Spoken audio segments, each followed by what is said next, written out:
Ya pemirsa, kabar siang di lokasi ada satu cara baru sosialisasi dilakukan oleh Pemkot Jakarta Selatan. Kali ini untuk mengingatkan masyarakatnya bahwa bahaya COVID-19 ini masih ada.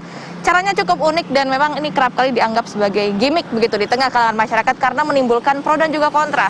Di sisi kanan saya Anda bisa melihat ini ada sebuah peti berwarna putih bertuliskan peti korban COVID-19 yang diangkat oleh orang berpakaian APD lengkap menggunakan hazmat. Di bawahnya juga ada tulisan waspada COVID-19 dengan data ini yang akan terus diperbaharui, diakumulasi nanti setiap minggunya untuk total kasus positif sampai yang sembuh hingga yang meninggal dunia. Nah, apakah kemudian dengan adanya peti COVID-19 ini yang menjadi bentuk sosialisasi ini cukup efektif di kalangan masyarakat? Kita akan coba cari beberapa masyarakat sekaligus nanti kita akan coba tanya ke pihak Pemkot Jakarta Selatan. Kira-kira apa sih alasan meletakkan peti seperti ini alih-alih menggunakan cara sosialisasi yang lain? Yuk kita cari dulu ya. Mbak, namanya siapa Mbak? Inga, Mbak. Mbak Inga udah pernah lihat yang di belakang itu belum sebelumnya? Iya Mbak, udah pernah waktu ya. Udah berapa lama nih kalau boleh tahu? Kalau saya nggak salah sih sekitar semingguan lebih gitu sih Mbak.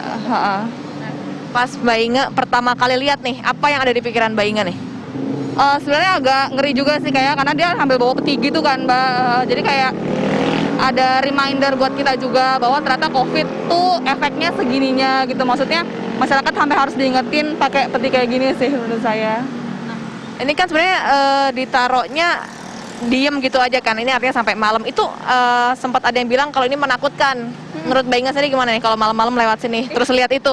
Sama-sama saya juga sih pernah balik kantor jam segitu juga, emang jam 9 ke atas. Terus ngeliat putih-putih gini pertama belum sadar kan, terus ngeliat ini oh ternyata ini memang COVID ini. Lumayan ngeri sih Mbak, lumayan kaget juga sebenarnya. Nah ini kan nantinya bakal ditaruh lagi di titik-titik lain nih Mbak Inga, bukan cuma di sini aja. Menurut Mbak sendiri gimana? Efektif atau enggak ini untuk ngingetin masyarakat soal COVID? Menurut saya sih efektif enggaknya pribadi sih mungkin iya ya Mbak, karena sebenarnya COVID kan memang ternyata menurut saya se-emergency itu. Dan ini juga peletakannya bagus sih Mbak, karena pas di pertigaan gini kan. Jadi ini juga lumayan jalan rame. Jadi menurut saya sih harusnya efektif sih. Gitu. Makasih Mbak Inga ya. Oke. Halo Mas, selamat siang. Namanya siapa nih? Siang, Ferdi. Oke. Mas, pernah lihat yang di sisi kanan Mas nggak nih, peti putih? Baru hari ini sih. Ya, baru hari ini. Lihat. Iya. Menurut Mas sendiri gimana? Itu pesannya apa kalau kata Mas?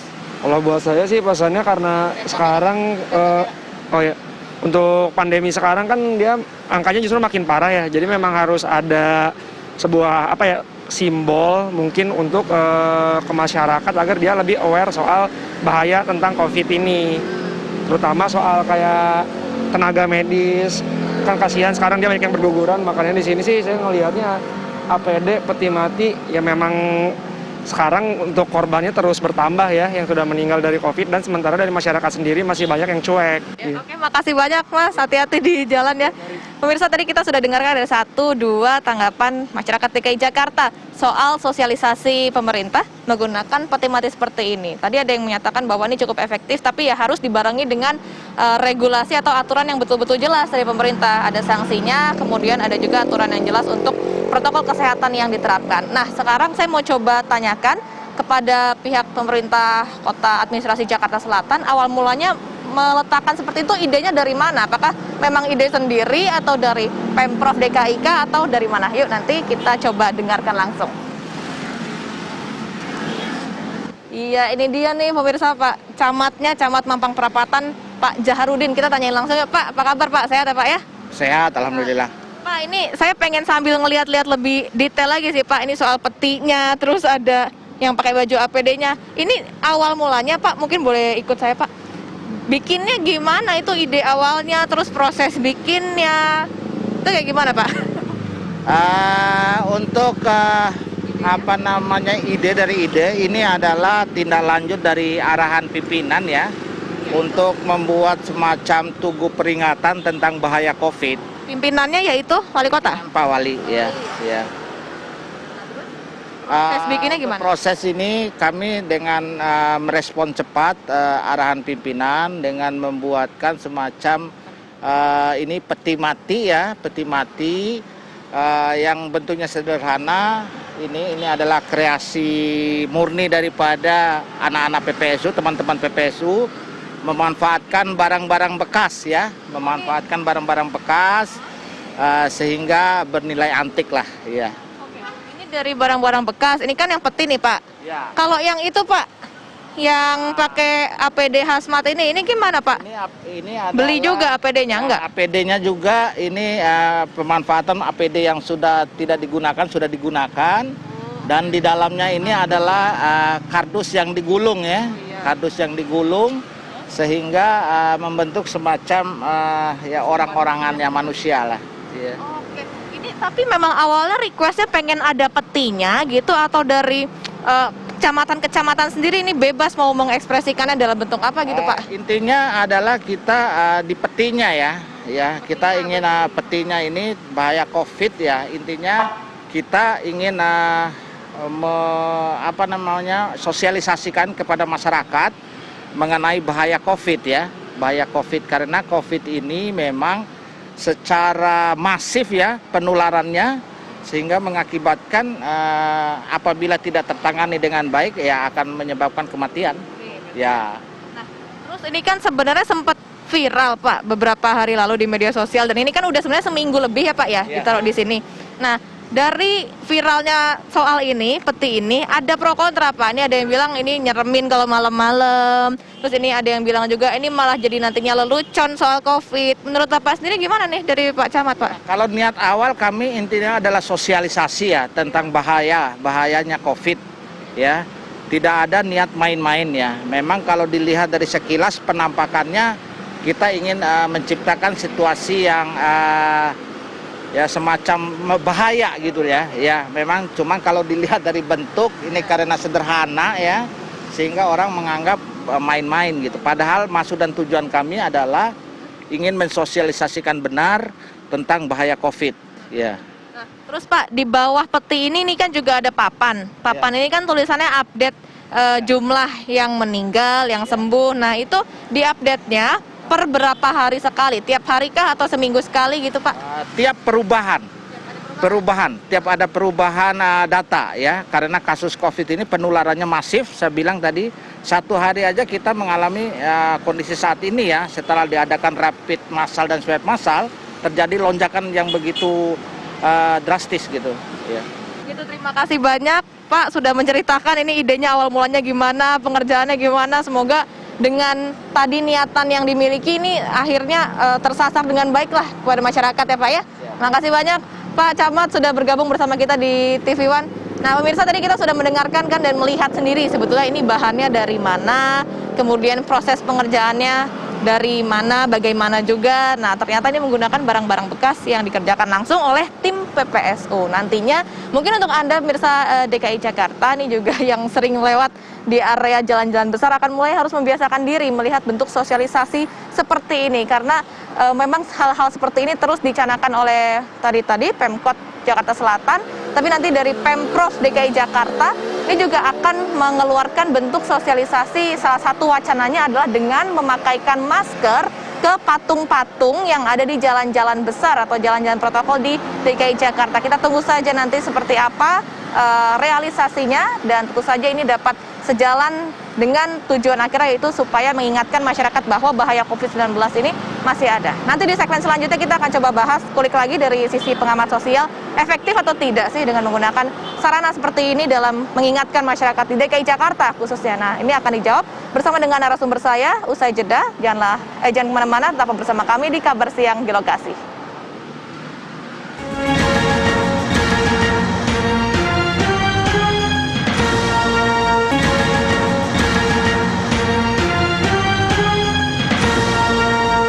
Di lokasi tadi di segmen sebelumnya kita sudah sama-sama mendengarkan ini tanggapan di masyarakat, pro dan kontra di tengah masyarakat soal adanya peti mati untuk pasien COVID-19 ini. Seperti apa tanggapan mereka, dan kita juga sudah dengarkan sama-sama cerita dari Pak Camat Mampang Perapatan sendiri soal awal mulanya mengapa dipilih menggunakan peti mati ini untuk menjadi bentuk sosialisasi bagi masyarakat yang ada di kota administrasi Jakarta Selatan. Nah, sekarang dari sisi perspektif lain, dari sisi pengamat sosial seperti apa sih? Karena di sini sudah ada bersama dengan saya ada Mbak Devi Rahmawati ini sebagai pengamat sosial yang akan menjelaskan kepada Anda sebetulnya efektifkah nantinya sosialisasi menggunakan bentuk seperti ini kepada masyarakat yang akan dimulai di Jakarta Selatan sendiri. Kita langsung sapa aja. Halo Mbak Devi, siang Mbak, sehat ya Mbak ya? Sehat. Alhamdulillah. Mbak Devi, ini kan bentuk sosialisasi dari pemerintah sendiri macam-macam. Dari yang kemarin Transjakarta kita udah lihat pakai orang seolah-olah virus corona. Sekarang ditaruh lagi peti mati. Nah ini kalau menurut pandangan Mbak Devi sendiri, akankah ini menjadi efektif atau justru akan membuat COVID ini menjadi sebuah lelucon, lucu-lucuan gitu Mbak? Begini, penggunaan visual sebagai cara untuk informasikan sebuah pesan itu terbukti sangat efektif. Kenapa? Sebagai contoh ilustrasinya adalah perubahan perilaku para perokok misalnya. Kenapa kemudian di label-label rokok itu ditaruh misalnya gambar-gambar yang memang dianggap mampu menyadarkan orang agar memiliki perubahan perilaku terhadap rokok. Dan dari penelitian-penelitian paling tidak 10 tahun terakhir itu masih terbukti efektif. Artinya apa? Upaya pemerintah kita untuk menggunakan kembali tampilan visual sebagai upaya 3P, yaitu apa? Pengingat, lalu kemudian sebagai peningkatan perhatian, kemudian yang ketiga adalah sebagai pendorong perubahan perilaku, mudah-mudahan menjadi efektif. Mengapa? Karena memang pada akhirnya masyarakat setelah hampir lebih dari 4 bulan ini, kita tahu salah satunya adalah kebosanan yang luar biasa, lalu ketidakpedulian, lalu muncul juga ketakutan yang kemudian membuat mereka jadi tidak lagi membaca, mau mendengar dan melihat informasi soal COVID secara mandiri. Jadi masyarakat sudah tidak bisa diandalkan untuk kemudian punya kesadaran untuk mau membaca, mendengar, melihat informasi soal COVID. Ini yang menyebabkan masyarakat kemudian menjadi overconfident, sangat percaya diri untuk terus berada di jalan karena mereka merasa COVID sudah selesai. Pasalnya apa? Karena mereka tidak mau lagi mendengar informasi, itu problemnya. Sehingga inisiatif seperti ini bagus tadi untuk 3P tadi. Pengingat bahwa, hey ini belum selesai. Kemudian pencuri perhatian, yang orang sudah tidak mau lagi melihat berita, ini apa ya? Oh masih ada COVID. Yang ketiga harapannya adalah perubahan perilaku. Walaupun untuk yang P yang ketiga ini kita butuh waktu untuk menunggunya. Tapi kan sebetulnya Mbak dengan cara ini nih kan seolah-olah pihak dari Pemkot sendiri mengancam masyarakat kalau misalnya nanti meninggal akibat COVID akan ditaruh di peti seperti ini loh, tidak akan bisa dikuburkan sebagaimana yang diajarkan dalam agama loh, misalnya seperti itu. Nah ini, apakah memang ini cara yang baik untuk mengajarkan masyarakat seolah-olah mengancam lah gitu, ini Mbak? Ini bukan sebuah ancaman, lagi-lagi ini adalah cara untuk mengingatkan. Sekali lagi saya tidak melihat ini sebagai sebuah ancaman, karena kan toh kata-katanya tidak ada bahwa Anda akan diperlakukan demikian dan sebagainya, tidak. Yang ingin disampaikan dari pesan ini adalah bahwa satu COVID masih ada, yang mana ujungnya kalau kita tidak mau peduli terhadap COVID ini bisa berujung meninggal. Ini kan peti mati ini intinya adalah Anda meninggal. Dan akan masuk ke situ nantinya. Ya otomatis, ya artinya peti mati itu pasti ada. Sebagian ada yang pakai peti mati, ada yang tidak. Nah artinya apa? Intinya adalah ini pengingat. Dan saya tidak melihat ini sebagai sebuah ancaman terhadap masyarakat, justru sebagai alat pengingat. Karena jelas berbagai survei baik di global maupun di nasional menunjukkan masyarakat sudah tidak lagi mau mengkonsumsi informasi soal ini karena mereka sudah lelah. Tapi artinya kan itu berarti membuat mereka menjadi tidak sadar bahwa bahaya COVID masih terus mengintai dan belum selesai. Ini yang menurut hemat saya kita perlu apresiasi upaya pemerintah selain banyaknya upaya literasi, menggandeng media, tapi juga perlu ada hal konkret seperti ini selain yang juga sudah dilakukan oleh pemimpin terkecil seperti RT, RW yang perlu kita hargai, terus-menerus mereka melakukan informasi terhadap masyarakatnya. Tapi kalau dari pengamatan Mbak Devi sendiri, ini artinya di titik saat ini masyarakat ketika diberikan informasi dari misalkan sebutlah televisi atau radio, ini kan pasti akan selalu disuarakan kayak ayo pakai masker, jangan berkerumun dan lain sebagainya. Itu udah mulai agak tidak didengarkan begitu Mbak Devi. Kalau mereka hanya dengan mendengarkan saja gitu. Sekarang persoalannya apalagi masyarakat punya power punya kekuatan untuk memilih ketika ada iklan apa mereka dengan mudah kan mengganti channelnya. Ketika mereka nonton misalnya di WA atau apa dan sebagainya, mereka dengan mudah men-skipnya, melewatinya. Nah, hal-hal yang kayak begini menjadikan kita sulit untuk meminta masyarakat kesadarannya untuk bisa terus mengupdate. Sangat sulit. Kalau dengan begini kan mereka tidak punya pilihan. Ketika lewat ya mau nggak mau lihat. Dia mudah-mudahan tadi harapannya 3P tadi itu bisa terjadi gitu. Oke, ini kan nanti bisa nempel lah di ingatan masyarakat kalau misalnya mereka lewat. Oh, akan ada ini nih kalau misalnya kita nggak patuh. Nah, tapi sebetulnya bagaimana ini kemudian bisa membuat tadi perilaku masyarakat berubah. Kalau sebelumnya kan Mbak Devi bilang nih, pernah ada 4 begitu ya tipe masyarakat, yang patuh, yang nggak bisa patuh, dan yang lain sebagainya. Nah, itu memang tidak akan bisa merubah semua tipe masyarakat ini menjadi patuh dengan cara ini atau gimana? Kita tinggal memperkecil jumlah masyarakat yang memang akan menjadi sangat patuh. Itu menjadi satu fenomena yang alami, bahwa pada dasarnya pasti ada saja manusia yang tidak mau patuh terhadap aturan yang ada. Tinggal PR kita adalah memperkecilnya, menguranginya sampai betul-betul zero, nol. Itu menurut hemat saya suatu hal yang mustahil juga. Ini dan lagi-lagi bukan hanya orang Indonesia, tapi juga terjadi di luar negeri, karena ada banyak faktor yang bisa membuat seseorang kemudian berubah perilakunya. Tapi dalam catatan kita bisa lihat bagaimana negara kita sebenarnya menunjukkan tingkat kepatuhan yang sangat baik lah dibandingkan negara-negara maju. Artinya ini ikhtiar, salah satu ikhtiar yang perlu kita dukung di samping ikhtiar-ikhtiar lain yang harus terus-menerus secara berkelanjutan dilakukan. Jangan pernah cepat puas dalam upaya merubah perilaku warga. Semuanya perlu waktu dan semuanya perlu kerjasama. Disinilah kita harus selalu saling mendukung setiap upaya yang ada.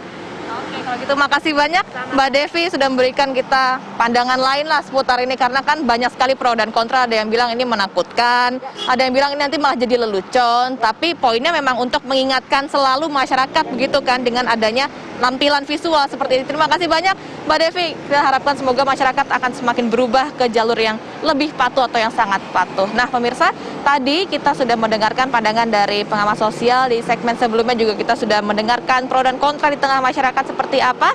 Kabar siang di lokasi sayangnya harus kita sudahi sampai di sini. Tapi jangan kemana-mana, karena di studio masih ada rekan saya yang akan mendampingi Anda pada siang hari ini. Terima kasih, tetaplah bersama kami di Kabar Siang.